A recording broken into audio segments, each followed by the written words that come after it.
hello, hello.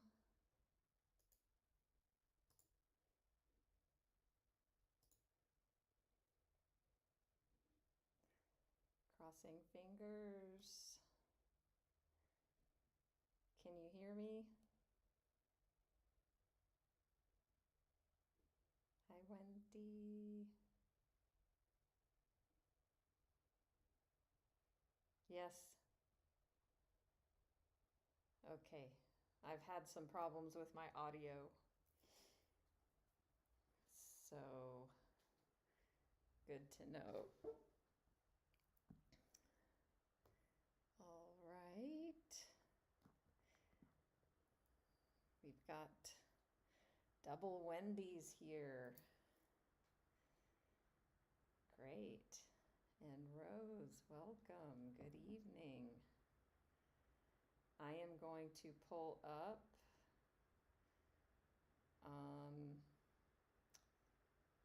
the Byron Katie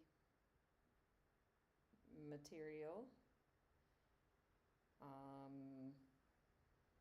in preparation for our session. So yeah, I'm just joining in. Didn't take moments to prepare. So there we go. Hi, J.E. I am double live streaming right now, so excited about that. I'm in Malaysia. The fan on the computer, it takes a lot of energy, I guess. So you may hear that fan sound, so that can be part of the session to bring us into mindful awareness, if you do hear that. So, hi Jessie, nice to see you again.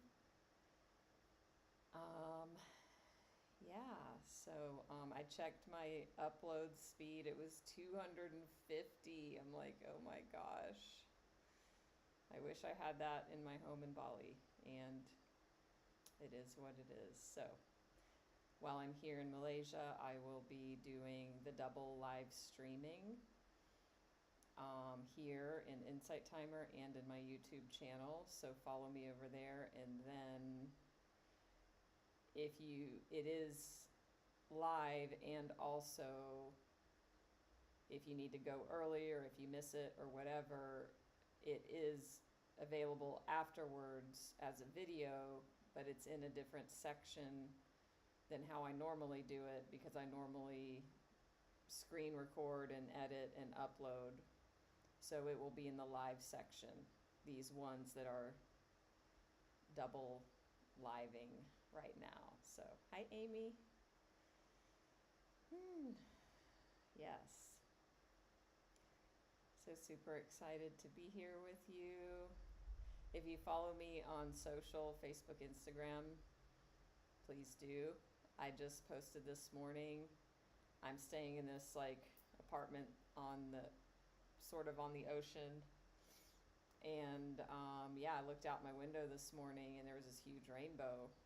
And there was a rainbow the other day when I was taking the bus here from the airport. So yeah, lots of rainbows, which is a symbol for me, along with butterflies. But yeah, that was really cool to look out the window and over the ocean, this beautiful rainbow. So, if anybody's new to me, please say hello. I can introduce myself. Most everybody, many are regular members. Glad to have all of you. Comment if you're watching a replay. Follow me here on Insight Timer as well. Give a donation if you would like. And check out my profile, check out my website. My offerings include spiritual life coaching and I'm a Reiki Master Teacher, and I do Reiki and Ancestral Clearing sessions, tarot readings, one-on-one, and coaching. So, yeah, that's what I'm up to. As I said, I'm in Malaysia. I'm living in Bali for now, and just grateful for my life, and glad to be here with you as always. Join me in less than 24 hours for our regular Saturday Night Live session where we'll do cards and Reiki and clearing. I did bring one deck of cards with me, so we will use that.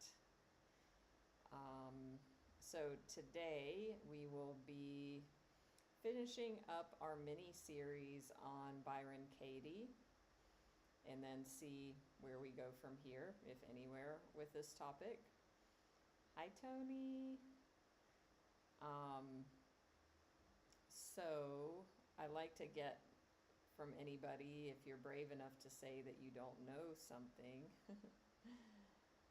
you will speak for others who might not speak up. But is there anybody who doesn't know Byron Katie, doesn't know the work, hasn't heard of her or that? Yeah, so that I can orient anybody that needs that. And don't worry if you have not joined in other lives. Trust that wherever you're finding this is just fine. And that, yeah, you're not missed out. You're not missing anything. You found this now, and that's good. And also, I have replays if you do want to watch the live series. I have it as a playlist on my YouTube. So, hi Carrie, hi Britt. So, Carrie, you're aware of Byron Katie, but not the work. I don't know, I'm making an assumption that if anybody knows of Byron Katie, that they would know of her work. So I'm curious, like, what, because she really, like, only talks about that. So I'm curious, like, what do you know about her and what she does? Yeah. And I'll briefly go into it, and we'll go into it more, of course, as we dive in, if you care to share. If not, that's fine too. So what we've done in these past few weeks is read something called the Little Booklet, and we've dove into the Judge Your Neighbor worksheet, in which you do the work on and with. It's a tool, it's a worksheet.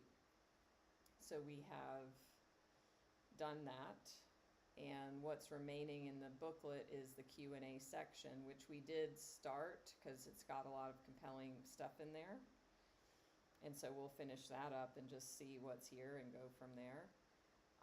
If you do want free copies of the little booklet, of the Judge Your Neighbor worksheet and the instructions, send me a private message. I can send those over to you. So yeah. And I'll just ask you all, if you've done this here with me in the lives or with me one-on-one. I bring this into my coaching often. Often I will bring it in to my one-on-one work. But what is y'all's experience with the work? Either, like I said, here with us going over it, or doing it on your own. What has it opened up for you? And yeah, or where do you have questions, or where has it been challenging? You know, I've been working, hi Nancy. I've been working with a client for a few years now, And it was interesting, like, I think after our very first session, or maybe very early on in our coaching, I gave them the Judge Your Neighbor worksheet and the booklet. And it didn't really land, because this is not for everybody. You know, you need to be at a certain level of awareness to be open to accessing these ideas, because they are challenging, because it's challenging your thinking and your beliefs, which is what coaching does as well, which is the power of that. And so it's like this work is basically you coaching yourself to disengage from believing your thoughts that create suffering. Hi, sunshine. Yeah. So it's a process to help us just, not believe everything that we think. So I gave this information to this client that I've mentioned. And like I said, we've been working together for over 2 years now, consistently. And I gave it to her again. Like, I've given her the Judge Your Neighbor worksheet and been like, fill it out. And we've kind of gone over it kind of in between session coaching, because I do offer that as, like support in between sessions. But the last time we met, I'm like, look, bring your Judge Your Neighbor worksheet to the session, and I will facilitate this in the session live, and we will do this live. It was a totally different experience. And it was really powerful. And what I've seen that's interesting, like, they were not open really, like, they were so identified with their stories and their thoughts. They were just like, no, it is true. This is true, and this is how it should be. And they were believing that. And they were in suffering from it, but they still were like, no, I'm right. This is the way it is. And basically the work is questioning our thoughts. So there was one glimmer where they were willing to be like, maybe not. Maybe it's not true. Maybe there's some other possibility. Maybe there's some other way to see this. And that's what this work is about, is meeting us wherever we are, from, this just opening a crack to, oh my gosh, like a full-on breakthrough in anything in between. Or even if somebody's like, nope, like, fuck all that, whatever, my story's right, I don't care. Even that's good information. And then the invitation becomes, okay, you can have your story, and then you can have your suffering. Just know that that's what's happening here, and then you're choosing that. And then now what's opened up since that session a few weeks ago, now something's happening in their thinking. And it's so exciting to watch. So this is what's possible. Hi, Mishi. If you just joined in, maybe you missed hearing me say I had a rainbow huge outside my window this morning. Wow, Jessie. Awesome. Yeah, the work's very helpful. Glad that you dug in further. So there's a ton of resources with Byron Katie online. So, yeah, plenty to dive into if this resonates. It's not for everybody, and that's okay. Hi, Monica. So, if, like, just briefly, basically the work, as she calls it, is a process of questioning your thinking. It's a meditative process that starts with you filling out a Judge Your Neighbor worksheet, optimally on paper. She also has an app. And then you do this work with the beliefs from the judgment, all the judgments. You do this on other people normally, or that's where you start. And we all can think of problems we have with others. We don't start with ourselves. Is there anybody here that can't think of some resentment they have at somebody or problem or issue? So we start with judging your neighbor, why it's called that. And then we do the work, which is a series of 4 questions that are done meditatively. Again, doing this with guidance with somebody else is best when you're new. Once you get a bit practiced, you can do it yourself. And you can do it yourself. It's just going to be most effective, usually having somebody else facilitate it. So that is an offering that I've offered to people here as a gift, is a one-on-one session with me if you haven't had one already, where we do a worksheet together. So you can send me a message if you want to utilize that offering. So you do the questions as a meditation, and then you do what's called turnarounds, where you flip the thoughts and play with them and turn them around. And that's very powerful. So that's what we're talking about here in a nutshell.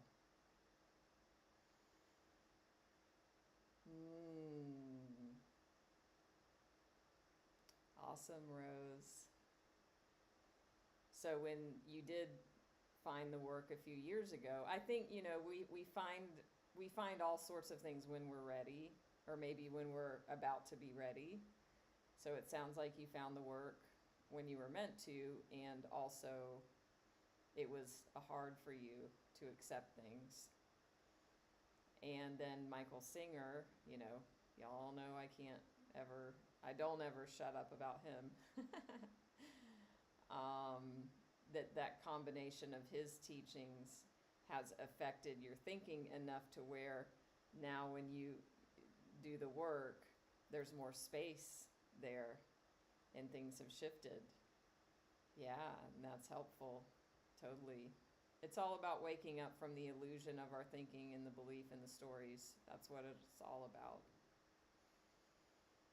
So, anyone have any questions or comments before we finish up reading the little booklet and the Q&A part, which we started into because last time people kind of were asking questions that were like, I didn't want to pause that for next time because they were like directly relevant.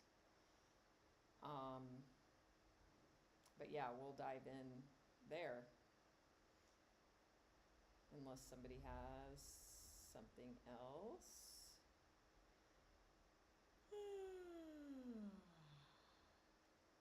Okay. So I just have this pulled up on my phone.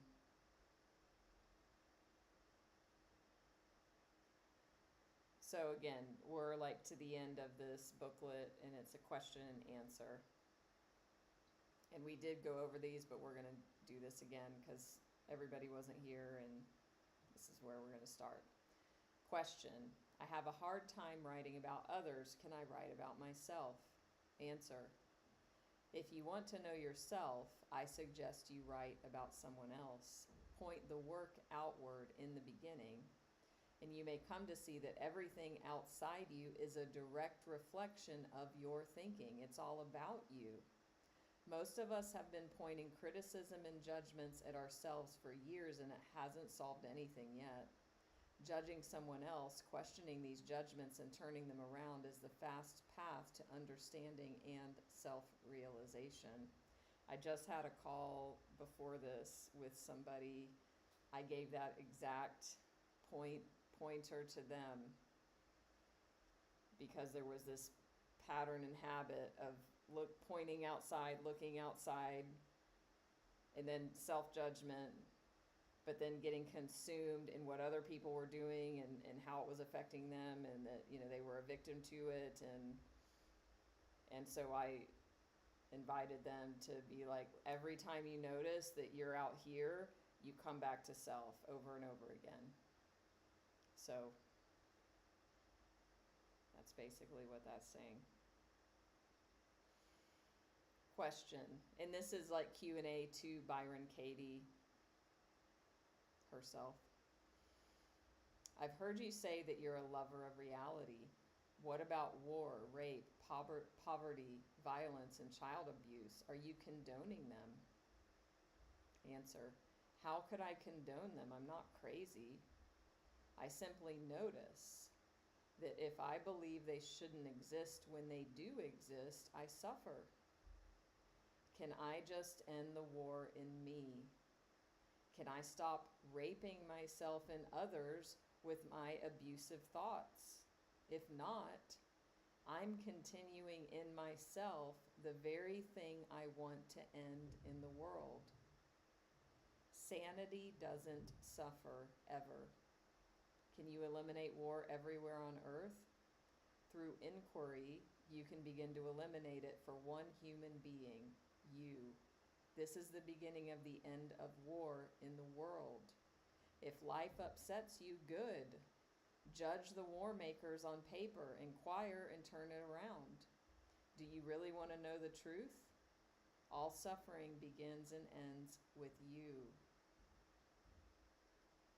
So that's a lot to digest, and it's very powerful, and it's very true. Our outward reality is a reflection of our inward experience. If we keep creating the same patterns outside of us in situations, you know, with different people, then there's something in here we get to look at. Instead of trying to change outside, let me get a new job, a new relationship, let me move. We have to change here.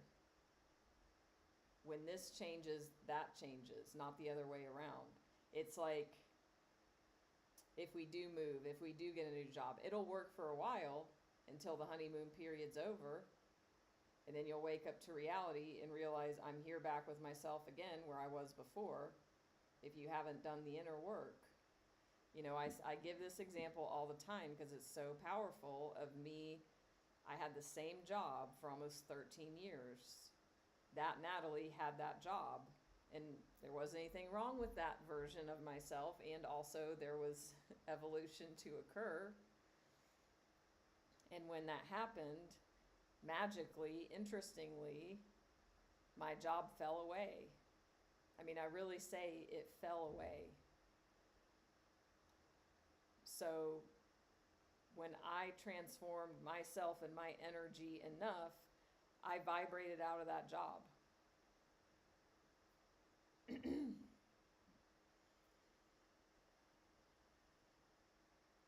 Question.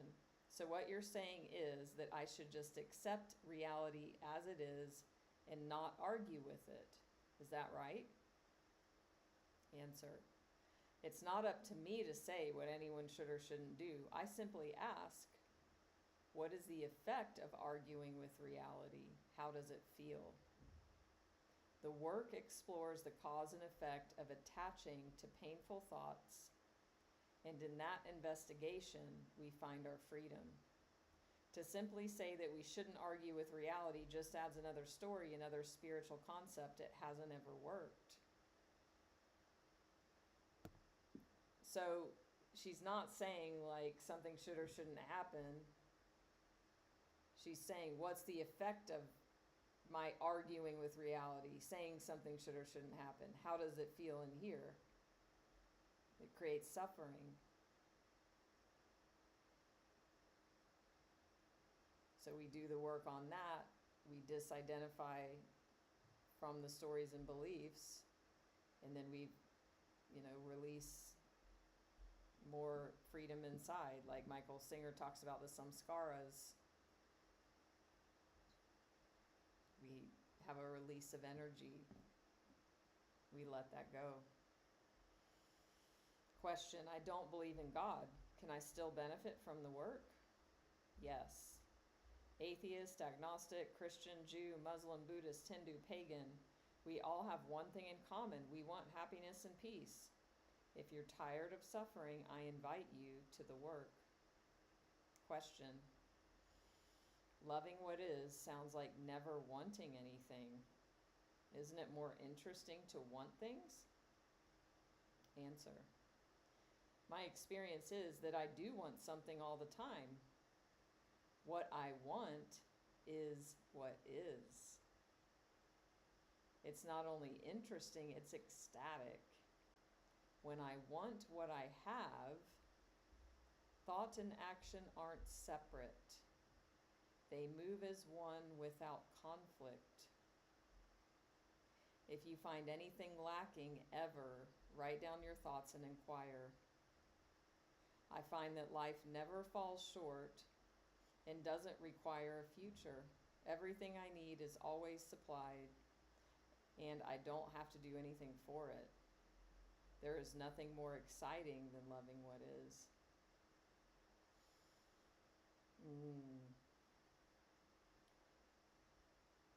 What I want is what is. So that talks about, going in line with Singer's teachings and Buddhist teachings, basically.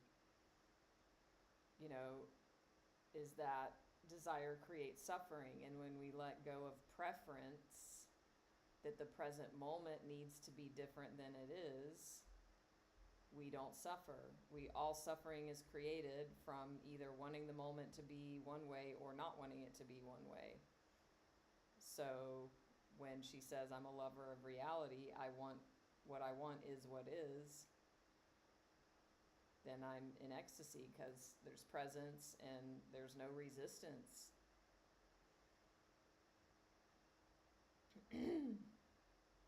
Hi, Jessica.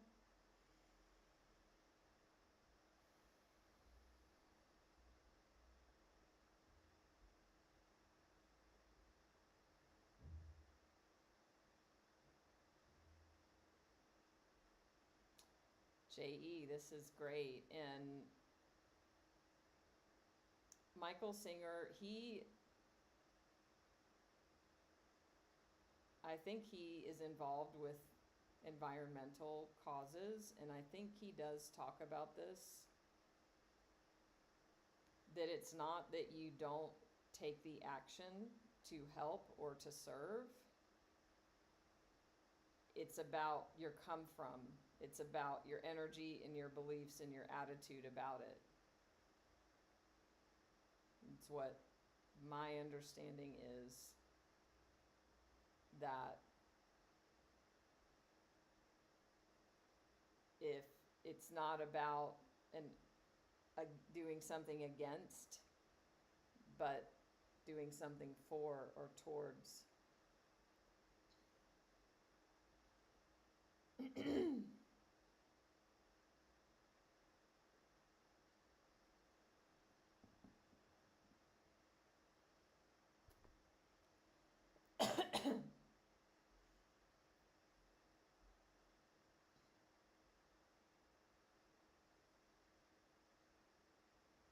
Yeah, I'm just feeling into that a bit more, seeing if there's anything else there. Nothing's coming at the moment. Great question. Question, what if I don't have a problem with people? Can I write about things like my body? Answer, yes. Do the work on any subject that is stressful. As you become familiar with the 4 questions and the turnarounds, you may choose objects such as the body, disease, career, or even God. Then experiment with using the term my thinking in place of the object when you do the turnarounds. Example, my body should be strong, flexible, and healthy becomes my thinking should be strong, flexible, and healthy. Isn't that what you really want? A balanced, healthy mind? Has a sick body ever been a problem, or is it your thinking about the body that causes the problem? Investigate. Let your doctor take care of your body as you take care of your thinking. I have a friend who can't move his body and he loves his life because he loves what he thinks. Freedom doesn't require a healthy body. Free your mind and the body will follow.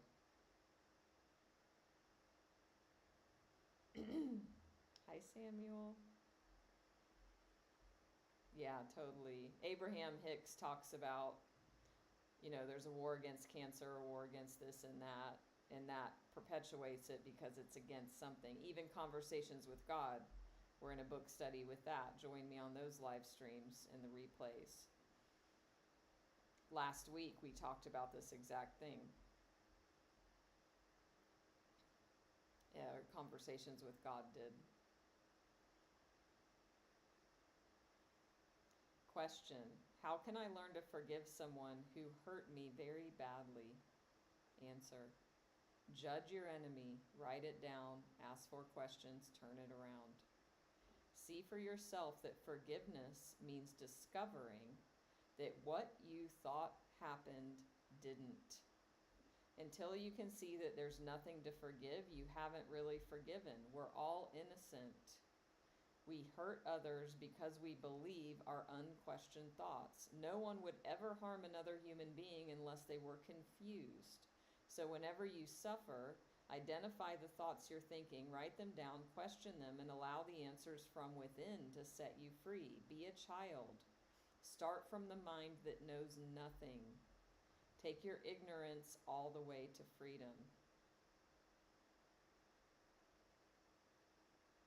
So, there's nothing that she says you can't apply this to, no situation.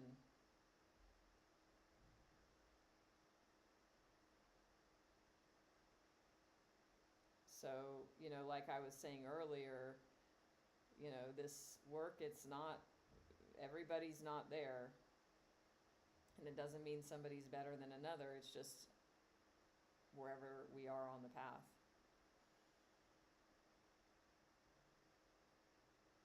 But there is freedom available for all situations. Question, is inquiry a process of thinking? If not, what is it? Inquiry meaning the work, this whole process. Answer, inquiry appears to be a process of thinking, but actually it's a way to undo thinking. Thoughts lose their power over us when we realize that they simply appear in the mind. They're not personal. Through the work, instead of escaping or suppressing our thoughts, we learn to meet them with unconditional love and understanding. It's about our relationship to our thinking and the world.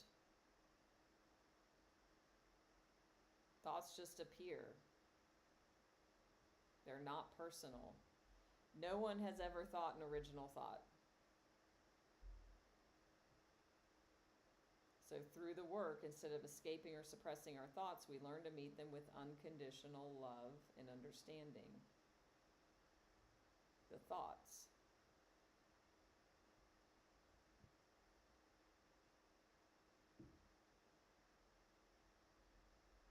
Amy, you must not be there yet. I get that. Thank you for sharing. So Michael Singer, he says start with low-hanging fruit, traffic and weather.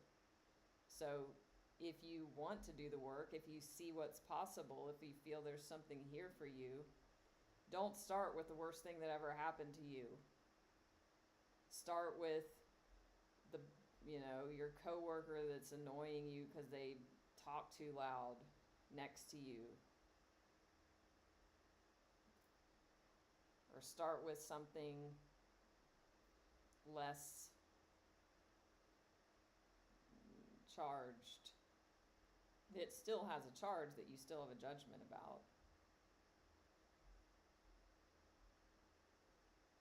So that's where you start. And then let yourself off the hook. I must not be there yet. Great. And you can even question that thought. Is that thought true? You must not be there yet.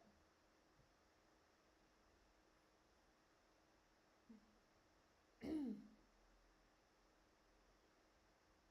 you absolutely know that it's true? What happens when you believe the thought, I must not be there yet? Who are you without the thought? Then there's nothing wrong. There's nowhere to go. There's nowhere to be. So it sounds like you're not at the very beginning. So my question to you would be, are you willing? Are you willing to forgive or be open, or like willing to be open that there, to the idea that there might be something here, another way? In AA, we say, are you willing to be willing? If you're not willing, are you willing to be willing? So I say this with, love, that where you are absolutely not willing to forgive, you will continue to suffer.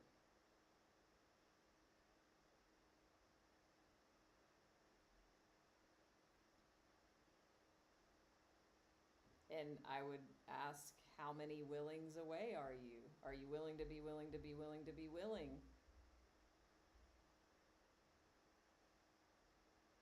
Okay. See, at least there is an empowered choice. You are choosing your suffering, and that's your choice. That can even be powerful, because what usually happens is people give their power away to that situation and that thing, and then feel they're like stuck to it and a victim to it. That's a powerful place to be, to have that awareness.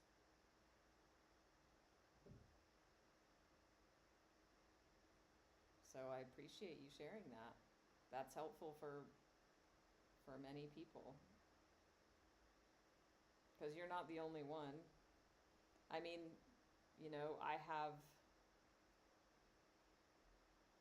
I have a couple things.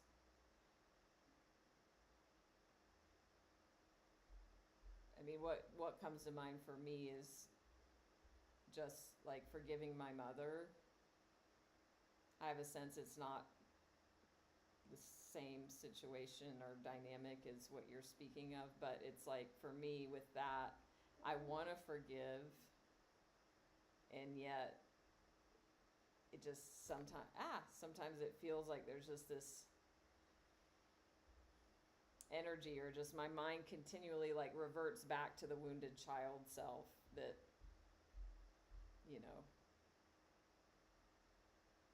wants her mommy and wants her mommy to be a certain way, and she's never going to be that.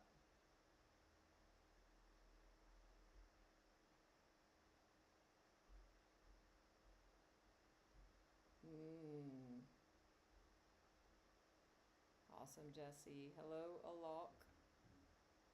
Welcome. So here are some quotes that we're going to close with.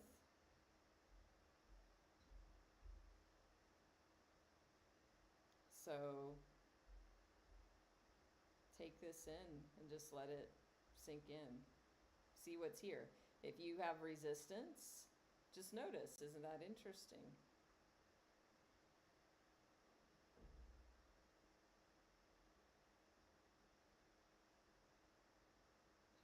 We've got 2 Jessies. Hello, other Jessie. When you argue with reality, you lose, but only 100% of the time. That's one of my favorite quotes from her. Personalities don't love, they want something. Personalities don't love, they want something. That's compelling. If I had a prayer, it would be this: God, spare me from the desire for love, approval, or appreciation. Amen. God, spare me from the desire for love, approval, or appreciation. Ooh. Don't pretend yourself beyond your own evolution. So if something comes up for you, share it in the comments if you have a reflection or a question. That one reminds me, don't pretend yourself beyond your own evolution. It's kind of like, if I'm thinking about like the spiritual journey, and it's like, I don't want to lie to myself that I'm like more evolved than I am, sort of a thing.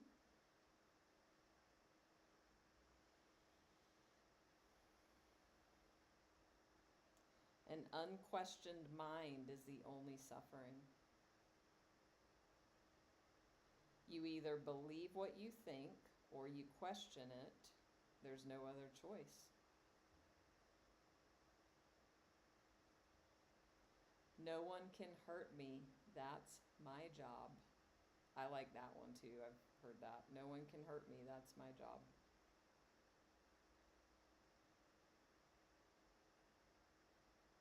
You have a question?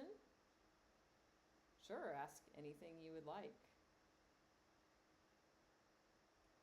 The worst thing that has ever happened is an unquestioned thought.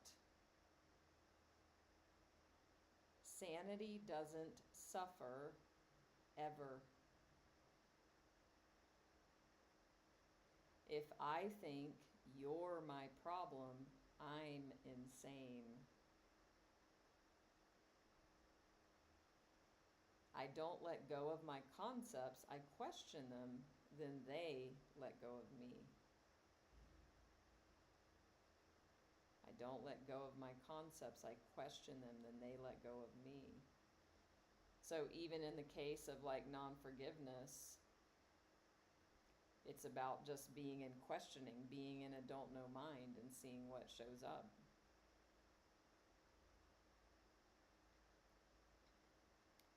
You move totally away from reality when you believe that there's a legitimate reason to suffer.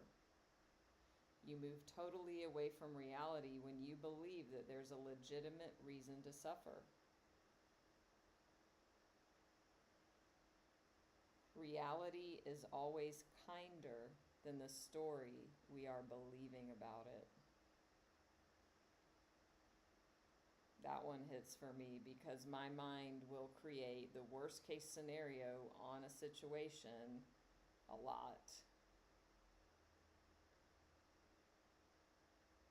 So to have that thought, like I say this often, do I believe I live in a friendly universe? If I believe I live in a friendly universe, then that would mean reality is kind.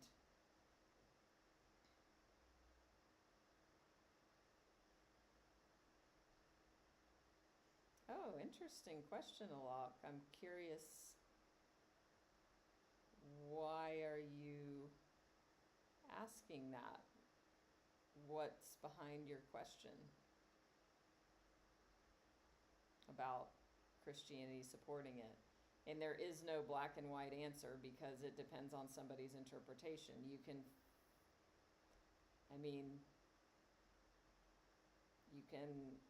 can't distill down a whole religion to one or the other. I just took a picture with my phone.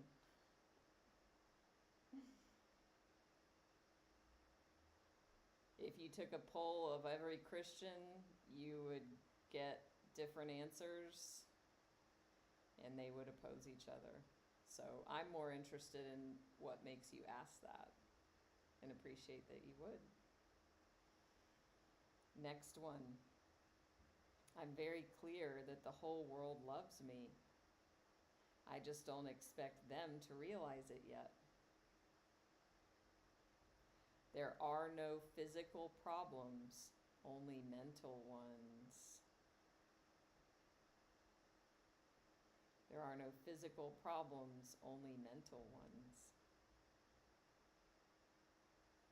Ah, so you did ask, and one person said the Bible doesn't support it. I love that you would continue to ask. And like I said, you ask a million people, you'll get not a million answers, but you'll get a million interpretations. Some might agree, some might not.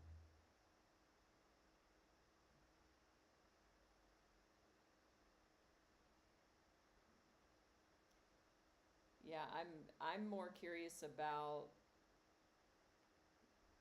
why it's important to you to know. That's what's most interesting for me, is for you personally. Why is that question? What is it underneath that has you wanting to get an answer? Hi, Mark.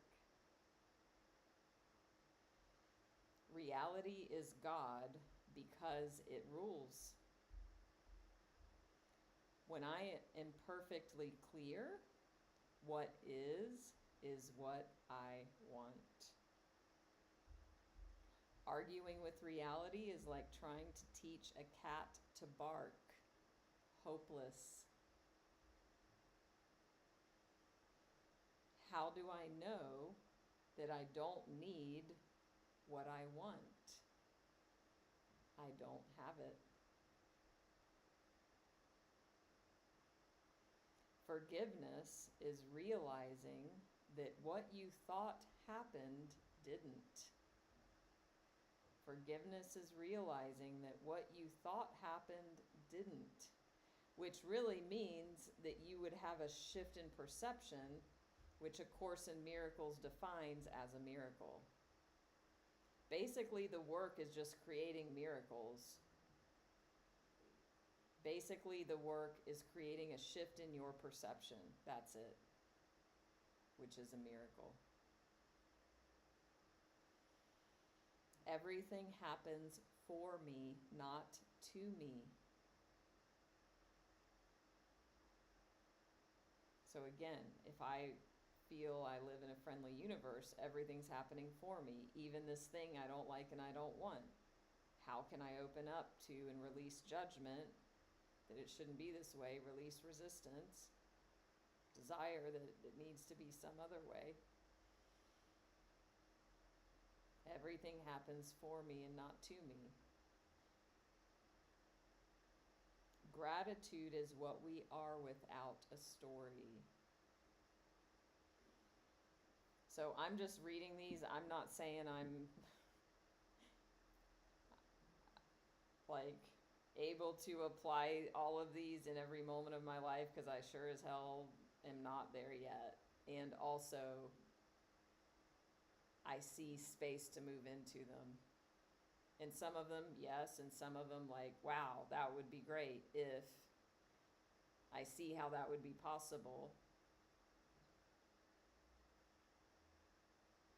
So it's an invitation, it's an exploration. If these challenge you, if all of this challenges you, great.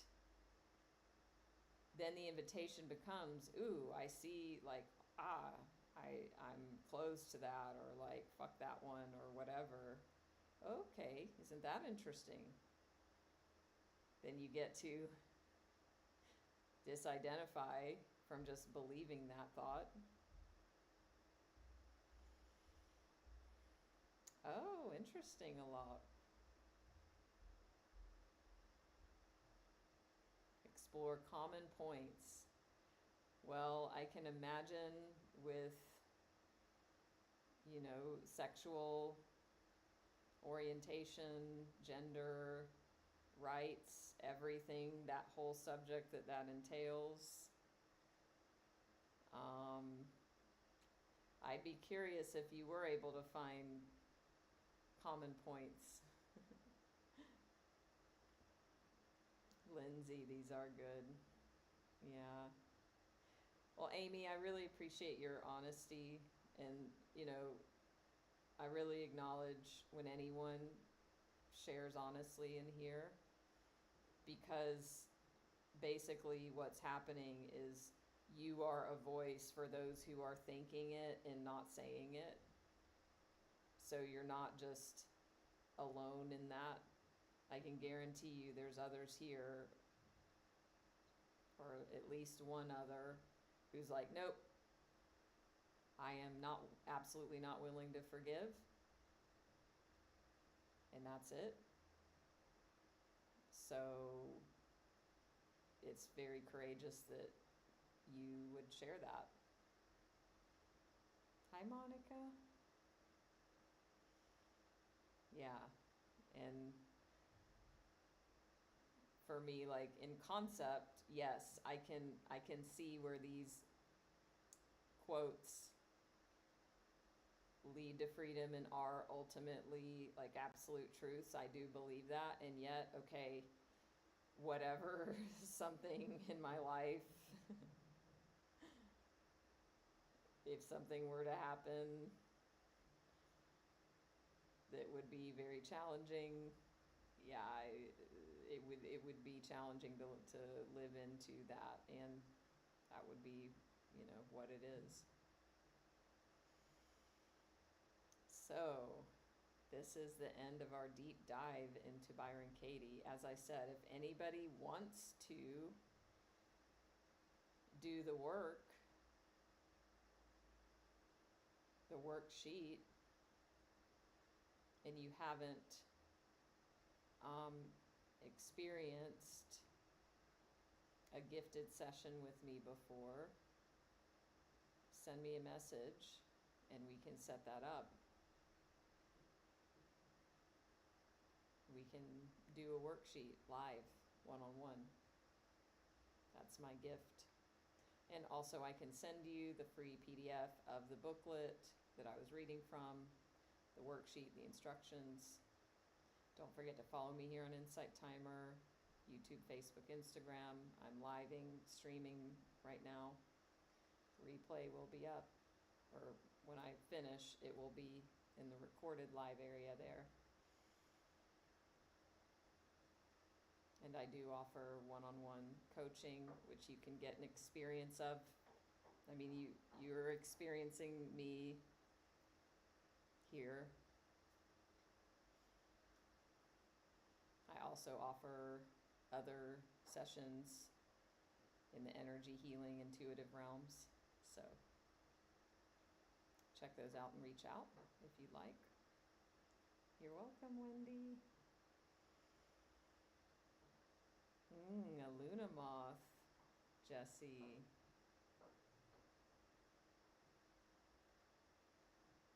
Wow. I want to look up a pic of that.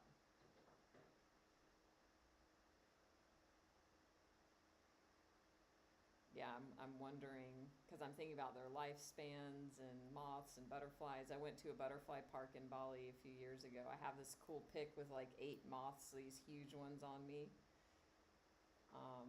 I learned some things then about that. Yeah, butterflies and caterpillars, all very, very interesting. Hi, Jason, you're welcome. Actually, I think I read this in a live recently about like the process from caterpillar to butterfly. Actually, I'm going to read that again, Jessie. Because especially if you had that experience today, this will resonate.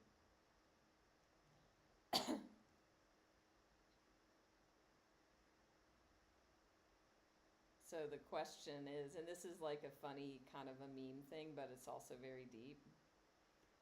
It says, so do caterpillars know that they're going to be butterflies, or do they just build the cocoon and be like, WTF am I doing? What the fuck am I doing?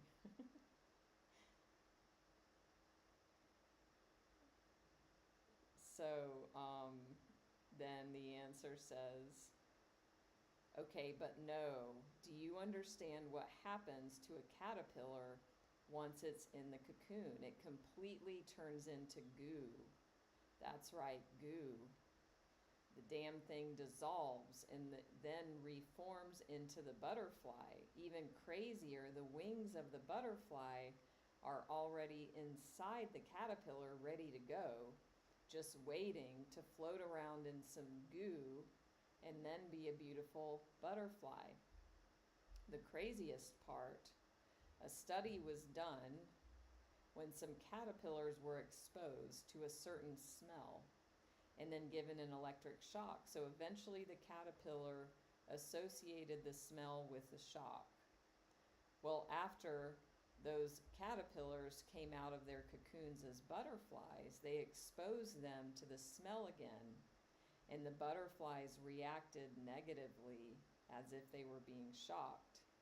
So not only is their wings floating around in the goo cocoon, there's also a brain, the same unaltered brain as the caterpillar. The butterfly can recall its days as a caterpillar even after basically being turned into soup. So, isn't that interesting? Had caterpillars expose them to a smell and a shock, so then they would be conditioned to smell the smell and react negatively. Caterpillar builds the cocoon, turns completely into goo, and somehow there's wings inside.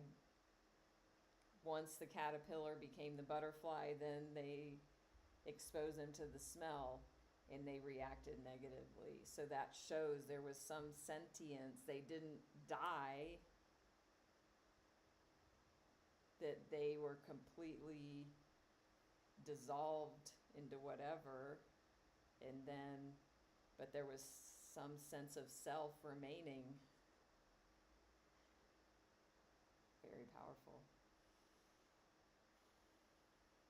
So, I will see y'all tomorrow or tonight. Well, yeah, tomorrow. Whenever tomorrow is, I will see you then for Saturday Night Live. This has been a powerful journey with Byron Katie, and challenging. I mean, it's challenging our thinking and our beliefs down to the deepest, beliefs and perceptions that we hold dear.